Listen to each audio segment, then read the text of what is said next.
Welcome to camps கல்வி channel. இந்த வீடியோவில் 8th standard second term supplementary reader பார்க்கலாம். சப்ளிமெண்ட்ரியோட நேம் த 3 கொஷின்ஸ், 3 வினாக்கள். அதோட தமிழ் டிரான்ஸ்லேஷன் பார்க்கலாம்.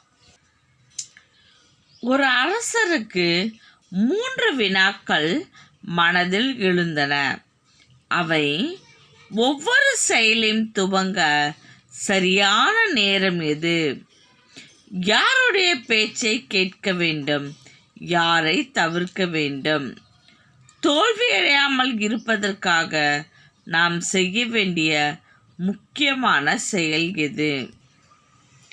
இந்த வினாக்கள் அவருக்கு தோன்றியவுடனே அவர் அதை நாடு முழுவதும் பிரகடனப்படுத்தி தனக்கு எந்த செயல் எந்த நேரத்தில் செய்தால் நல்லது,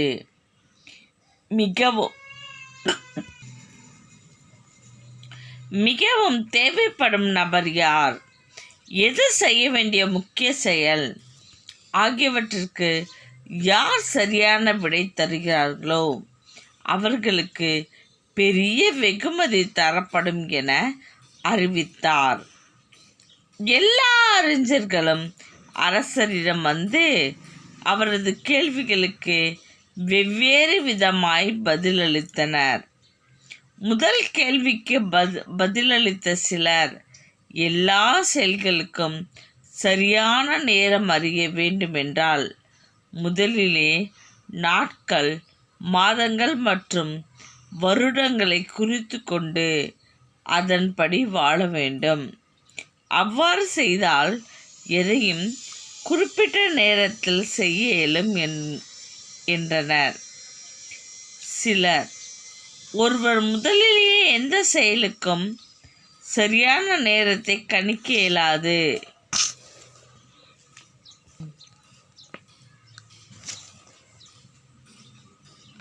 எனவே எப்போதும் சும்மா இராமல் ஏதாவது ஒரு செயலில் ஈடுபட்டு கொண்டே இருக்க வேண்டும். அதில் எது முக்கியமோ அதை செய்ய வேண்டும் என்றனர்.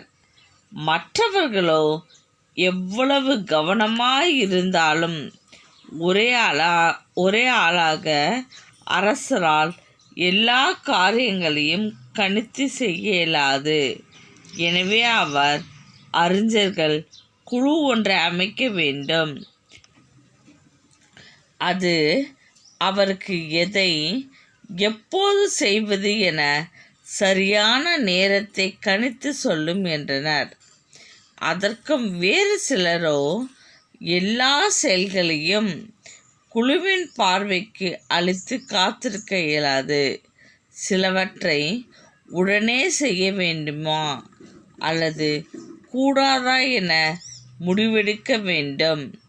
அந்த முடிவினை எடுப்பதற்கு ஒருவர் நடக்கப் போவதை முன்னரே அறிய வேண்டும். அதை மந்திரவாதிகள் மட்டுமே செய்ய இயலும். அதனால் ஒவ்வொரு செயலையும் தொடங்கும் முன் மந்திரவாதிகளிடம் ஆலோசிக்க வேண்டும் என்றனர். அதே போலவே இரண்டாவது கேள்விக்கும் சிலர் அரசரின் சபையோர்கள் தான் முக்கியமாக தேவைப்படுவர் என்றனர். மற்றவர்களோ பூசாரிகள் தான் தேவை என்றனர். சிலர் மருத்துவர்கள்தான் தேவை என்றனர். வேறு சிலரோ போர் வீரர்கள் தான் மிகவும் தேவை என்றனர். மூன்றாவது கேள்வியான எது மிக முக்கியமான தொழில் என்பதற்கு சிலர் அறிவியல் என்றனர். சிலர் போர்த்திறன் என்றனர். வெகு சிலரோ மத வழிபாடு என்றனர். எல்லா பதில்களும் வேறு வேறாக இருக்கவே அரசர் எதையுமே ஏற்கவில்லை மற்றும் யாருக்கும் பதிலளிக்கவில்லை. ஆயினும் தன் கேள்விகளுக்கு சரியான பதில் அறிய விரும்பிய மன்னர் ஞானத்தில் சிறந்த ஒரு துறவியிடம் இது பற்றி ஆலோசிக்க விரும்பினார். அந்த துறவி ஒரு காட்டில் வசித்து வந்தார். அங்கு துறவியை சந்திக்க சாதாரண கிராம மக்கள் மட்டுமே வருவர். அதனால் அரசரும் எளிய உடைகள் அணிந்து குதிரையிலிருந்து இறங்கி மெய்காப்பலரும் இன்றி தனியாக நடந்தே துறவியின் குடிலுக்கு சென்றார். அரசர் துறவி அணுகும்போது துறவி தன் குடிலின் முள் உள்ள தரையை தூண்டி கொண்டிருந்தார். அரசரை கண்டதும் அவரை வாழ்த்திவிட்டு தன் பணியை தொடர்ந்தார். அந்த துறவி பலவீனமாக இருந்ததால் ஒவ்வொரு முறையும் மண்வெட்டியால் நிலத்தை அகழ்ந்துவிட்டு சிறிது மண்ணை எடுத்தவுடன் ஒரு பெருமூச்சு விட்டுக் கொள்வார். அரசர் அவரிடம் சென்று, அறிவார்ந்த துறவியே, நான் தங்களை 3 கேள்விகள் கேட்க வந்தேன். அவையாவன: சரியான நேரத்தில் சரியான செயலை நான் எப்படி செய்வது? எனக்கு மிகவும் தேவைப்படுபவர் யார்? யாரிடம் நான் அதிகம் கவனம் செலுத்த வேண்டும்? செய்ய வேண்டிய பணிகளில் எதற்கு நான் அதிக முக்கியத்துவம் தர வேண்டும் என்றார். அரசரின் வார்த்தையை கேட்ட துறவி பதில் ஏதும் கூறவில்லை. தன் கைகளை தட்டி கொண்டு மறுபடியும் தோண்ட துவங்கினார். நீங்கள் களைப்பாய் உள்ளீர்கள். அந்த மண்வெட்டியை என்னிடம் கொடுங்கள், நான் பணி செய்கிறேன் என கூறிய அரசரிடம் நன்று என்று கூறியபடி மண்வெட்டியை எடுத்துக்கொண்டு துறவி தரையில் அமர்ந்து விட்டார். 2 அடுக்கு தோண்டியவுடன் அரசர் தன் பணியை நிறுத்திவிட்டு கேள்விகளை மறுபடியும் கேட்டார்.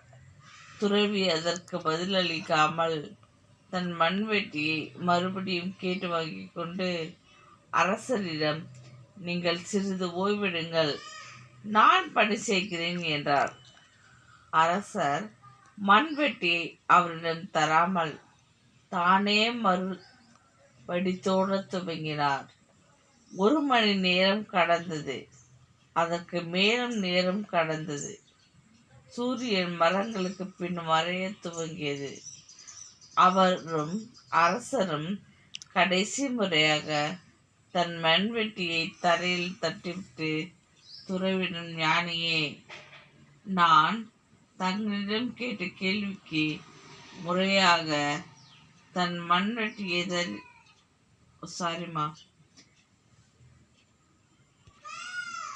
கேள்விகளுக்கு பதில் ஏதும் தரவில்லையே.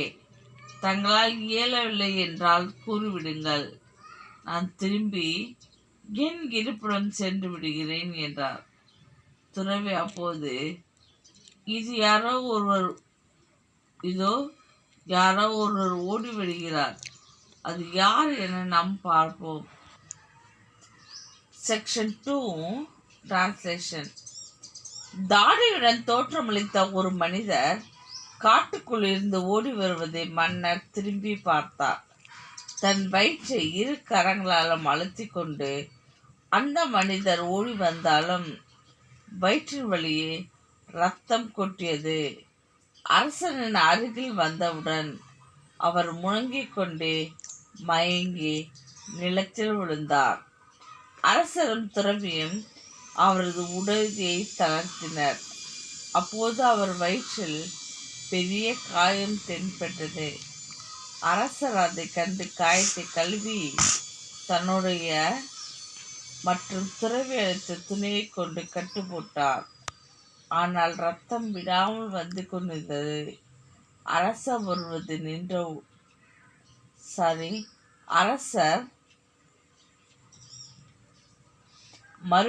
மறுபடியும் சூடான ரத்தம் தோய்ந்த கட்டை கழுவி மாற்றிக்கொண்டே இருந்தார்.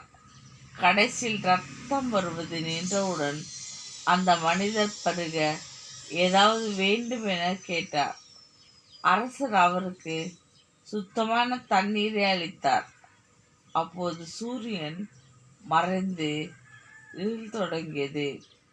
வானமும் குளிர்ச்சியானது.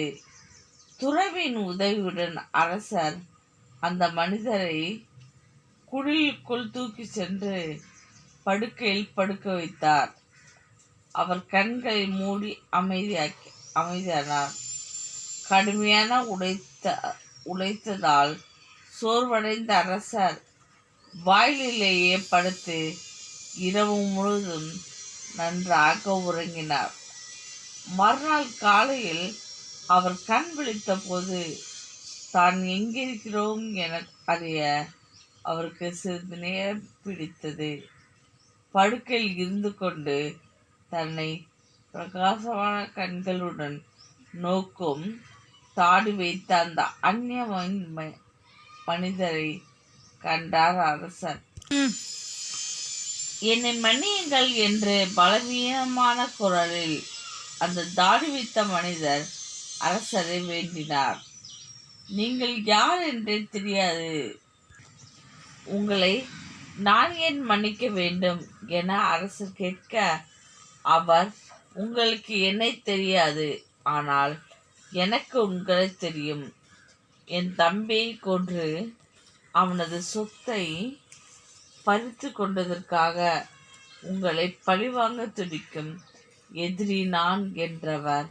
மேலும் தாங்கள் துறவியை சந்திக்க வருவதை அறிந்து நீங்கள் திரும்பி வரும் பொழுது உங்களை கொல்லலாம் என முடிவு செய்திருந்தேன். பொழுது கடந்ததே தவிர நீங்கள் வரவில்லை. நான் மறைவிடத்தில் இருந்து வெளியே வருகையில் உங்கள் மெய்காப்பாளர்கள் என்னை கண்டுபிடித்து காயப்படுத்திவிட்டனர். அவர்களிடமிருந்து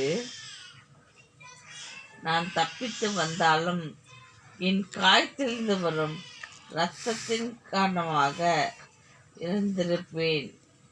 ஆனால் நீங்கள் விரும்பினால் நான் வாழ்வேன். உங்களுடைய விசுவாசமான அடிமையாக பணி செய்வேன். என் மகன்களையும் அவ்வாறே செய்ய சொல்வேன். என்னை மன்னித்து விடுங்கள் என்றார். தன் எதிரியுடன் மிகவும் சுலபமாய் அமைதி ஏற்பட்டதில் அரசர் மகிழ்ந்தார். அவரை மன்னித்து நண்பனாக்கி கொண்டது மட்டுமல்லாமல் தன் காவலர்களை அனுப்பி தன் மருத்துவரை அழைத்து வந்து சிகிச்சை அளிக்கவும் ஏற்பாடு செய்வதாக சொன்னார். மேலும் அவரிடம் பறிமுதல் செய்த சொத்துக்களையும் திரும்ப தருவதாக உறுதி கூறினார். காயப்பட்ட அந்த மனிதரிடமிருந்து விடைபெற்ற அரசர் வெளியே வந்து துறவியை தேடினார். அவர் திரும்பி தன் இடத்திற்கு செல்வதற்கு முன் மறுபடியும் ஒருமுறை தன் கேள்விகளுக்கு விடையறிய விரும்பினார். அதற்காக துறவியிடம் சென்றபோது அவர் குனிந்து முன்தினம் தோன்றிய பாத்திகளில் விதைகளை தூவிக் கொண்டிருந்தார். அவரை அணுகிய அரசர், கடைசி முறையாக வேண்டுகிறேன், என் கேள்விகளுக்கு விடையளியுங்கள் ஞானியே என்றார். உங்கள் கேள்விகளுக்குத்தான் நான் ஏற்கனவே விடையளித்து விட்டேன் என்ற துறவி குனிந்த நிலையில் அரசரை நோக்கினார். எப்படி பதிலளித்தீர்கள், என்ன கூறுகிறீர்கள் என்ற அரசரிடம், நீங்கள் கவனிக்கவில்லையா, என் பலவீனத்தை கண்டு பரிதாபப்பட்டு எனக்காக நேற்று நீங்கள் குழி தோண்டி பாத்திகள் செய்து கொடுத்தீர்கள். அப்படி செய்யாமல் நீங்கள் சென்றிருந்தால் அந்த மனிதன் உங்களை தாக்கியிருப்பான். அதற்காக நீங்கள் ஏன் இங்கே தங்காமல் சென்றோம் என்று வருந்திருப்பீர்கள். எனவே நேற்று பாத்திக்காக நீங்கள் குழிகள் தோண்டிய நேரமே நல்ல நேரம். நானே முக்கிய மனிதன். எனக்கு நன்மை செய்ததே உங்களின் மிக முக்கிய பணி. அதன் பிறகு அந்த மனிதன் நம்மிடம் ஓடி வந்த பொழுது அவரை கவனித்ததே முக்கிய நேரமாகும். இது நீங்கள் செய்யாதிருந்தால் அவர் தன் காயங்கள் காரணமாக உங்களிடம் சமாதானம் செய்வதற்கு முன்பே இறந்திருப்பார். அப்போது அவரே முக்கிய மனிதர். அவருக்கு நீங்கள் செய்ததே முக்கிய பணி. ஒரே ஒரு நேரமே முக்கியமானது. அது இதுவே. ஏனெனில்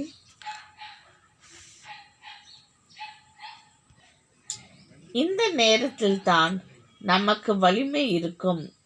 மிகவும் தேவைப்படும் மனிதர் யாரெனில் நாம் யாருடன் இருக்கிறோமோ அவரே ஆவார். ஏனெனில் வேறு யாருடன் தான் எவ்வளவு சம்பந்தப்படுவோம் என எந்த மனிதனுக்கும் தெரியாது. அனைத்திற்கும் மிக முக்கியமானது எது என்றால் அது அந்த நபருக்கு நன்மை செய்வது தான். ஏனெனில் அந்த காரணத்திற்காகத்தான் மனிதன் வாழ அனுப்பப்படுகிறான் என்றார் அந்த துறவி. சப்ளிமெண்டரியோட book பேக்பா. Choose the correct answer from the options given below. 1. The king wanted to know the answer for 3 questions. Second one, the hermit lived in a wood. Third, Dash was widely removed for his wisdom. Hermit. B section, fill in the blanks. The answer for the questions was to hear a council of wise men to fix the proper time for everything. Second, magicians were referred to know the right time for every action. Third, the king decided to consult a hermit. Next, who said these words? They all answered his questions differently. Leo Tolstoy. Second, how can I help to do the right thing at the right time? The king. Third, now rest a while and let me work a bit. The hermit. What were the king's questions? The king's questions were, what was the right time for every action? Who were the most necessary people? How to know what was the most important thing to do? Second, was the king satisfied with the answer? Why? No, the king was not satisfied with the answers because all answers were different and the king could not agree with none of them. Third, why was the king advised to go to the magicians? The king was advised to go to the magicians in order to know the right time for every action. Fourth, whose advice did the people say would be important to the king in answer to the second question? In the answer to the second question, the advice of the counselors, priests, doctors, and warriors would be important to the king. Section 1ஓட book back பார்த்தோம். இப்போ second section 2ஓட book back.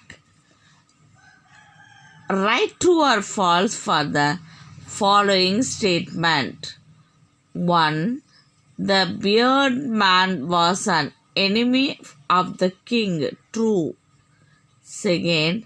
The king and the hermit refused to help the wounded man. False. 3. The wounded man asked for the king's forgiveness. True. 4. The king promised to restore the property for the bearded man. Next again match the words. Physician, restore, repeat, ambush. Physician, medical practitioner. Restore, bring back. Repeat, regret. Ambush, surprise attack. Sarima, repent. Give short answer for the following. First one, he came running out the wood. What happened to him? A bearded man came running out of the wood. Blood was flowing for the wound in his stomach. The king's bodyguard attacked him. Second, how did the king and the hermit restore the life of wounded man? The king and the hermit unfastened the man's clothing. The king washed the wound in his stomach and bandaged it with his handkerchief and with a towel the hermit had. When the blood stopped flowing, the king gave fresh water for him to drink. Then the king, with the hermit's help, carried the wounded man into the hut and laid him on the bed. Third one, why did the king sleep through the night?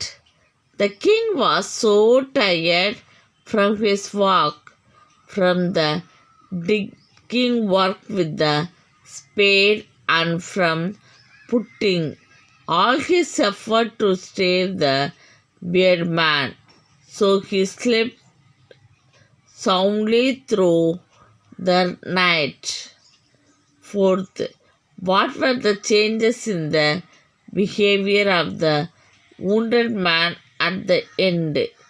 The wounded man was the enemy of the king. He wanted to kill the king, but the king saved his life.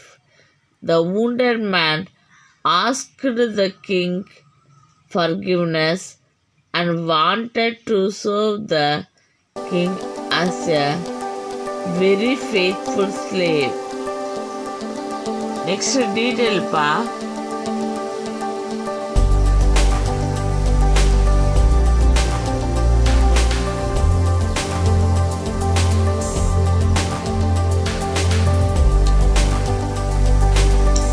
இந்த story உங்களுக்கு பிடிச்சது தானே?